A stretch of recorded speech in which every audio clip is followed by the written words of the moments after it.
If they're not feeling like that, if it does feel like they're just coming in and punching a clock and not contributing or connecting, have we failed them? When I came to FirstWatch, I was the first chief people officer, and there were so many times where I tried to figure out how is it how is it so that we have these, engaged, committed employees? They're all working towards the same thing.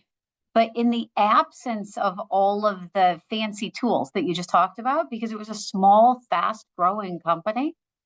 And for me, when I evaluated it, it really came down to the fact that he was very smart. He had great instincts on the business. And above all else, he was just really, really kind. And so I think he looked for people who were like him. I think when you're like that and you're really kind and you want to work well with others and connect with others and create great things, you're just naturally able to spot that in others. Somebody who's a social loafer would have really stood out in that type of model. And so I think that he just created this wonderful concept that was built on delivering a wonderful experience and consistently great food to our customers.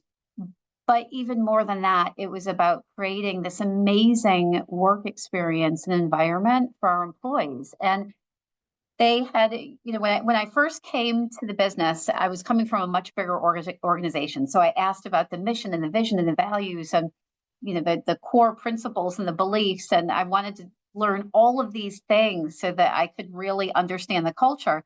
And every time I asked a question on, what is this? What is that? I'd get the same answer of just you first. And then finally I said, well, what does this you first mean? And both Ken, our founder, and Chris said, well, we don't really have a definition for it, but you'll know it when you see it. And they were right. As the organization grew, as we started entering into more states that were further away from the core, we realized that we needed to actually articulate it better because we were bringing all these new people into the system. And so we couldn't just rely on them seeing it and feeling it. So we developed then our new mission, our new vision, our new values. And so it was about clearly communicating these to our teams, giving them that framework, giving them freedom in the framework, which I think demonstrates that respect to them, and then measuring it using great tools like you have with the Most Loved Index to make sure that we're delivering on that experience for our employees.